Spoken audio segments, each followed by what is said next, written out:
Ashwin sweets and ஸ்நாக்ஸின் விழா கால கொண்டாட்டம். இந்த தீபாவளியை அஸ்வின்ஸின் இனிப்பு மற்றும் கார வகைகளை வாங்கி மகிழ்ச்சியுடன் கொண்டாடுங்கள்.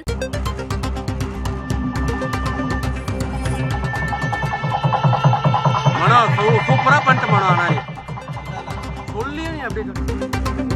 சென்னை கிண்டியில் சுதந்திர போராட்ட வீராங்கனை வேலுநாச்சியார் சிலையை முதல்வர் திறந்து வைத்திருக்கிறார். கிண்டி காந்தி மண்டப வளாகத்தில் வேலுநாச்சியாருக்கு 50 லட்சம் ரூபாய் செலவில் புதிய சிலை திறக்கப்பட்டிருக்கிறது. தற்போதைய அண்மை செய்தியை பார்க்கிறோம். சென்னை கிண்டியில் சுதந்திர போராட்ட வீராங்கனை வேலுநாச்சியாரின் சிலையை முதல்வர் திறந்து வைக்கும் காட்சிகளை பார்க்கிறோம். சிலையை திறந்து வைத்து வேலுநாச்சியார் திருவுருவ படத்துக்கு முதல்வர் மலர் தூவி மரியாதை செலுத்தும் காட்சிகளையும் தற்போது பார்க்கிறோம்.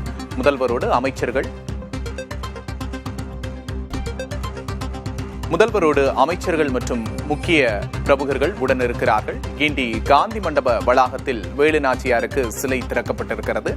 சென்னை கிண்டியில் சுதந்திர போராட்ட வீராங்கனை வேலுநாச்சியாரின் சிலை திறக்கப்பட்டிருக்கிறது.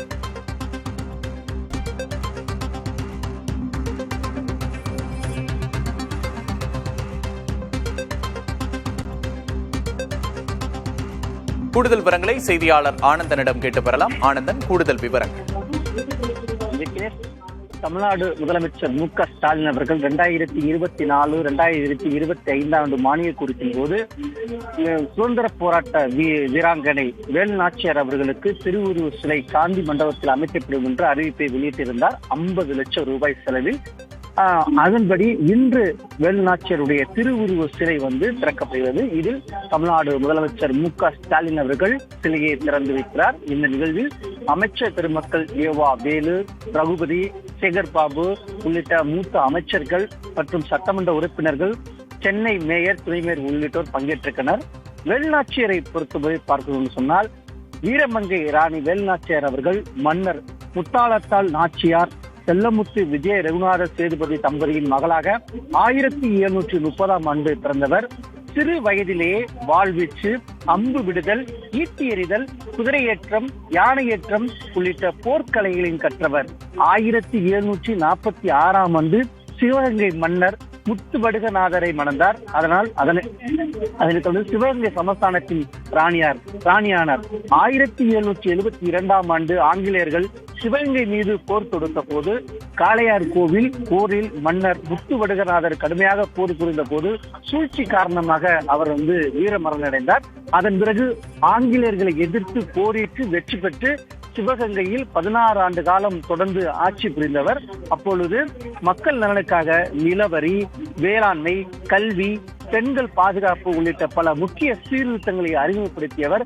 இப்படி வேலுநாச்சியருக்கு ஒரு சிறப்பு இருக்கிறது.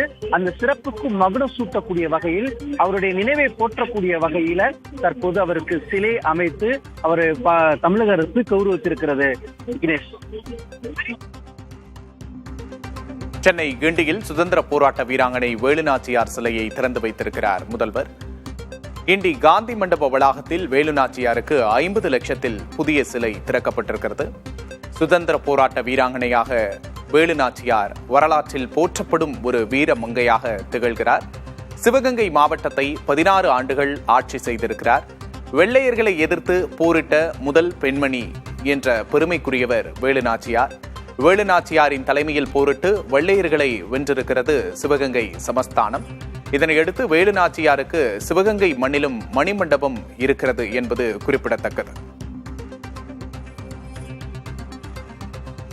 இது தொடர்பான கூடுதல் கருத்துக்களை புதிய தலைமுறையின் ஆசிரியர் திரு சமஸ் அவர்களிடம் கேட்டு பெறலாம். வணக்கம் திரு சமஸ்.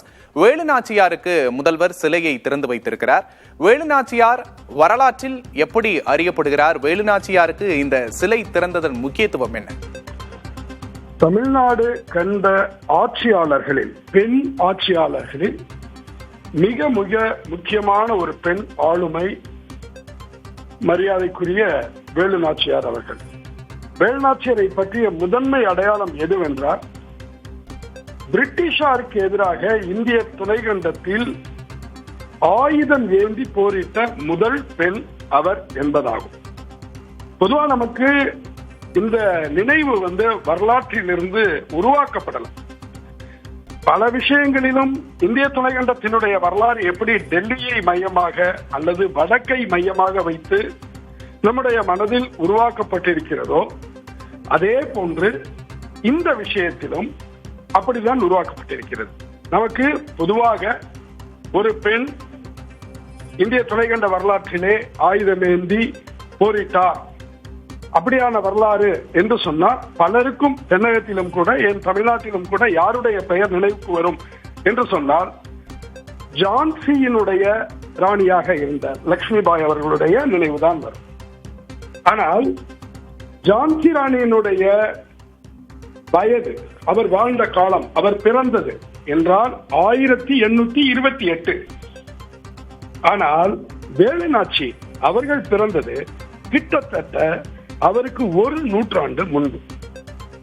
1730 பிறந்தவர் வேலுநாச்சி, 1796 மறைந்தவர்.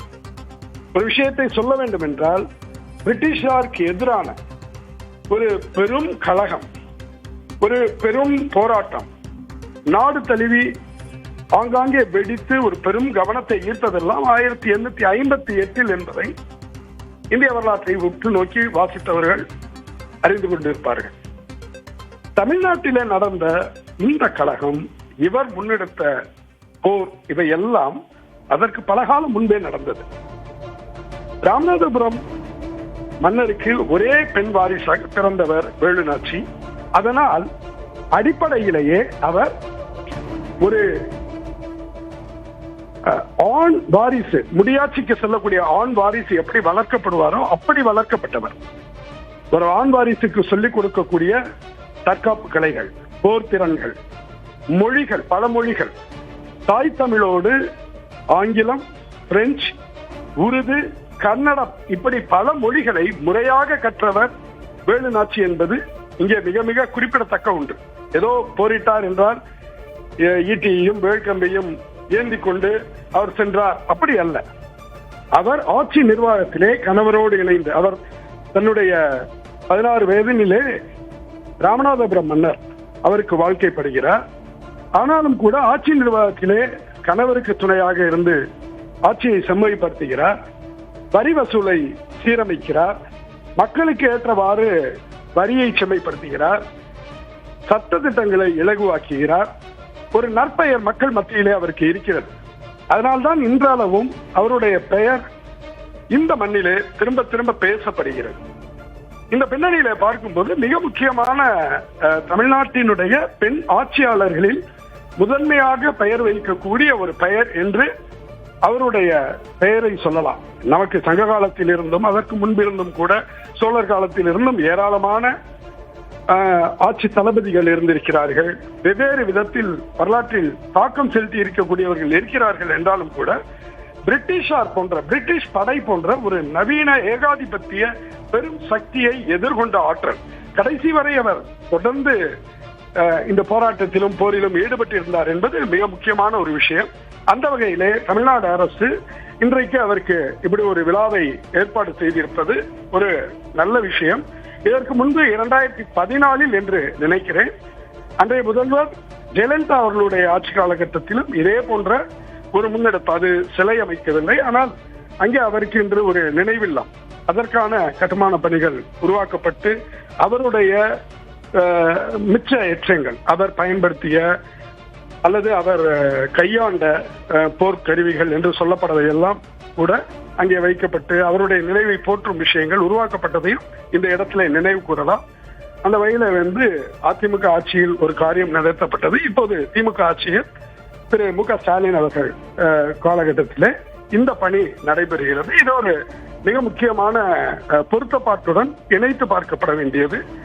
சமகால வரலாற்று சூழலை தாண்டி அரசியல் சூழலிலே புதிதாக கட்சி தொடங்கி இருக்கக்கூடிய நடிகர் விஜய் அவர்களுடைய அந்த தமிழக வெற்றி கழகத்தினுடைய 5 முன்னோடி தலைவர்களில் ஒருவராகவும் வேலுநாச்சியாரின் பெயர் இடம்பெற்று இருப்பதும் அவரை பற்றி அவர்கள் பேச ஆரம்பித்திருப்பதும் கூட இங்கே பொருத்தி பார்க்க வேண்டிய ஒரு விஷயம். நிச்சயமாக திரு சமஸ், வேலுநாச்சியாரின் புகழையும் வரலாற்று முக்கியத்துவத்தையும் எடுத்துரைத்தமைக்காக நன்றி. வரி வசூல் உட்பட பல்வேறு சீர்திருத்தங்களை அந்த காலமே அறிமுகப்படுத்தியவர் வேலுநாச்சியார். ஆங்கிலேயருக்கு எதிராக ஆயுதமேந்தி போராடிய முதல் பெண் என்று அறியப்படும் வேலுநாச்சியார் சிவகங்கை சமஸ்தானத்தை 16 ஆண்டுகள் ஆண்டிருக்கிறார். தொடர்ந்து ராமநாதபுரம் மன்னருக்கு வாரிசாக பிறந்து ஒரு மன்னருக்கான முடிசூடும் மன்னருக்கான தகுதிகளோடு தொடர்ந்து பல பயிற்சிகளோடு வளர்க்கப்பட்டிருக்கிறார் வேலுநாச்சியார். தன் கணவரை ஆங்கிலேய படைகள் வீழ்த்தியதுமே தன் தலைமையில் படை திரட்டி அணிதிரண்டு சென்று வெள்ளையர்களை எதிர்த்து போரிட்டு ஒரு மிகப்பெரிய வெற்றியை வெள்ளையர்களுக்கு எதிராக பெற்ற முதல் பெண் என்ற வரலாற்று பெருமையை பெற்றிருக்கிறார் வேலுநாச்சியார். ஆயுதமேந்தி போராடிய முதல் பெண் என்ற பெருமையும் வேலுநாச்சியாருக்கு உண்டு. அஸ்வின் ஸ்வீட்ஸ் அண்ட் ஸ்நாக்ஸின் விழா கால கொண்டாட்டம். இந்த தீபாவளியை அஸ்வின்ஸின் இனிப்பு மற்றும் கார வகைகளை வாங்கி மகிழ்ச்சியுடன் கொண்டாடுங்கள்.